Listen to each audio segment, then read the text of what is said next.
Toda la información está en Mañanas de Radio.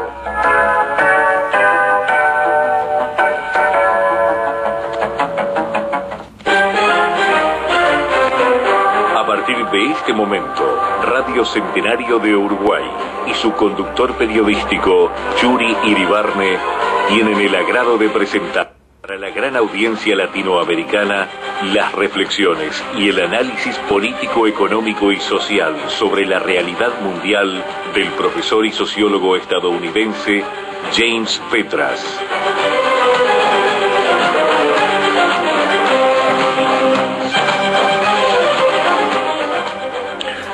Bien, oyentes, bienvenidos a este espacio que habitualmente trata los temas internacionales. Nosotros estamos para recibir a nuestro invitado de todos los lunes, de las 11:30 horas de Uruguay, James Petras. Bien, vamos a darle la bienvenida a Petras. Petras, bienvenido, ¿cómo estás?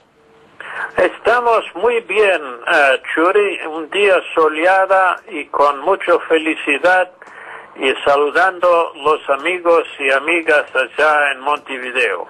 Muy bien, seguramente muchos, vamos a ser optimistas, muchos te están escuchando. Yo tenía una introducción para hacerte sobre uno de los temas, si quieres empezamos precisamente con esto, para ver cuál es tu análisis, y bueno, a eso voy para plantearte esto. Bueno, la semana pasada moría tras una protesta popular en Libia el embajador de los Estados Unidos, Christopher Stephen. Inmediatamente se extendió por todo Medio Oriente el levantamiento a casi 30 países, y esta semana pasada viajó el Papa Benedicto a Medio Oriente intentando detener los levantamientos. El sábado pasado el talibán atacó la base del Príncipe Harry destruyendo 6 aviones cazas de la OTAN. Los ministerios de Exteriores retiraron de varios países de Medio Oriente sus embajadores. Bueno, la pregunta es esta, ¿no? ¿Qué está pasando en Medio Oriente? Esta nueva protesta islamita solamente responde a una película que finalmente no se sabe ni quién es el autor, o responde a otros motivos. ¿Ayuda o perjudica la reelección de Obama? Te planteo todas estas cosas porque creo que están, bueno, juntas en una misma respuesta. En la primera instancia, Churi, debemos reconocer que cuando hay un levantamientos en 20 países, en 2 continentes, en 6 regiones, obviamente no es una manifestación de protesta simplemente contra una película hecha por una colección de mediocres en Los Ángeles. Eso, primero, es el tope de superficialidad.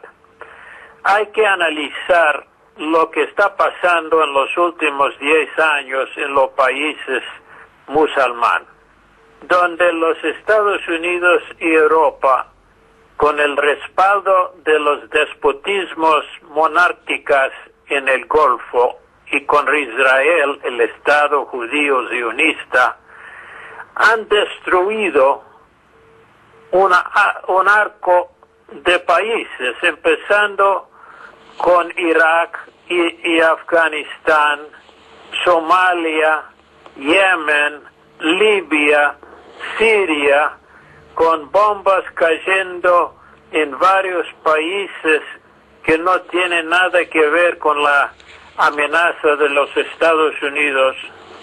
Todo eso han desplazado millones de musulmanes, han destruido el tejido de la economía y sociedad, y frente a toda esta destrucción hay una enorme bronca, hay un tremendo aumento de anti-norteamericanismo en todos sus aspectos, cultural, política, etc. Y más allá de eso, tenemos el hecho de que Washington interviene durante la primavera árabe, es decir, cuando las masas populares se levantaron en Yemen, en Egipto, Túnez y otras partes, Washington interviene a abortar el proceso, poniendo en poder, apoyando en poder lo más reaccionario pro-norteamericanos musulmanes dispuestos a servir sus intereses, como el señor Morsi en Egipto, el gobierno derechista musulmán en Túnez, un pseudo transición en Yemen que perpetúa la dictadura, intervención con terceros en Somalia, intervención en Sudán para dividir el parte petrolero del Khartoum, y todos estos problemas en la primavera convierte la primavera árabe en un invierno norteamericano. Y con eso tenemos que entender que las frustraciones levantadas por la primavera es impresionante. La gente siente que tenía en sus manos la posibilidad de democratizar sus países. Ya los movimientos prodemocráticos en ascenso. ¿Y qué pasa? Entra un señor Morsi en Egipto pactando con el Fondo Monetario, haciendo el trabajo sucio en apoyo de la intervención en Siria, condenando a los palestinos y cerrando la frontera, sirviendo los intereses de Israel. Eso no es primavera, eso se llama contrarrevolución. Es lo mismo en Túnez, un gobierno que recibe subvenciones de Francia, un pseudo musulmán régimen que busca simplemente continuar la vieja política del gobierno anterior sin ningún cambio, con un montón de desocupados todavía caminando por las plazas.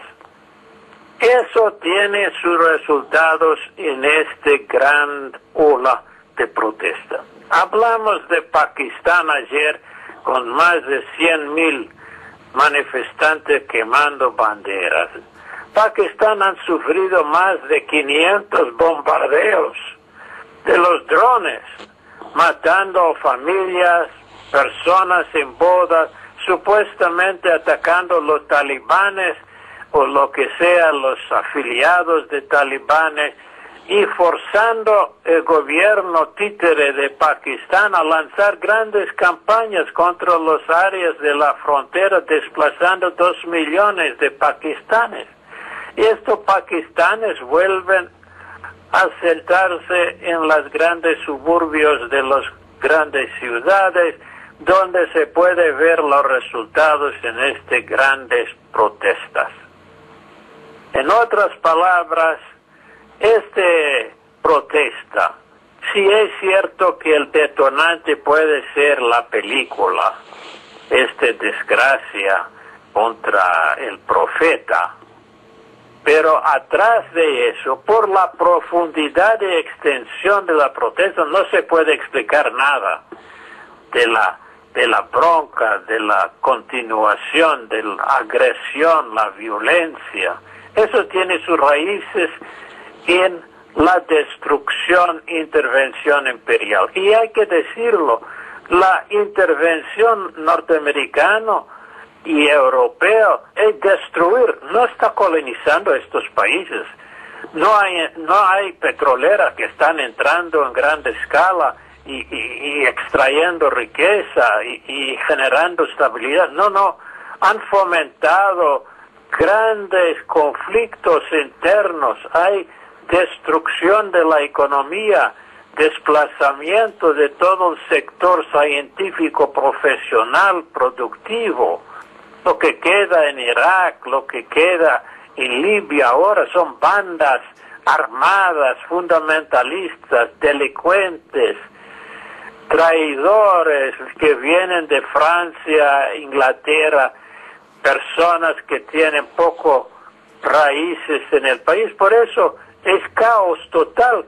El periodo de Gaddafi, de Assad, parecen como épocas de paraísos frente a lo que queda ahora como producto de intervención europea norteamericana. Y frente a esta situación de desraizados, de armas circulando en todos lados, tenemos el caos total, un mundo de todos contra todos. Y en este contexto, obviamente, personas van utilizando las armas que los prestaran o regalaran los europeos y norteamericanos y los tiran contra ellos, los tiran contra sus propios mentores. ¿Y por qué la gente siente que esta película tiene alguna relevancia a su lucha? Yo te voy a decir, Sí. porque no es simple la película de un grupo de mediocres, un puño de idiotas. No. Todo el mundo musulmán y los inteligentes afuera del mundo árabe entienden que hay una cultura profunda y extensiva en Estados Unidos que toca los más altos niveles, que es islamofóbico. Hollywood nunca presenta a los árabes en una forma, imagen favorable. Siempre son playboys, siempre son asesinos, Sí. personas superficiales, monarcas corruptos, millonarios. Esa es la imagen que sale del principal fábrica de cine. Y más allá tenemos la Policía Federal que está interviniendo en cientos de instituciones religiosas, observando si hay algún sospechoso. Y más allá de eso tenemos manifestaciones contra la construcción de una iglesia musulmana en la ciudad de Nueva York, con muchedumbre montando protestas para bloquear la construcción de un centro cultural. Es que decir, esta película imbécil sale y está nutrido por una cultura dominante anti-musulmán, de guerras externas anti-musulmán, de una presidencia y un congreso que siempre toma partido con Israel contra todos los países musulmanes atacados por Israel, empezando con Palestina. ¿Y cómo entonces uno tiene que preguntar, no por qué hay manifestaciones, es por qué demoraron tanto tiempo para lanzarse otra vez? Debemos reconocer últimamente que hay un ciclo. Hay las dictaduras pro-norteamericanas. Hasta el 2010, Ali, Tunisia, el Mubarak y toda la mafia pro-norteamericana. Después tenemos el primer levantamiento, lo que llaman la primavera, buscando la democracia como el epicentro de su política, reivindicaciones democráticas, sociales y bienestar social. ¿Y qué pasa? Los Estados Unidos se meten en eso. El Fondo Monetario se mete en eso. ¿Y qué pasa? Entonces hay una frustración de la primavera, hay un bloqueo de las aspiraciones. Y después hay la reacción actual, el segundo giro, el segundo round, como dicen.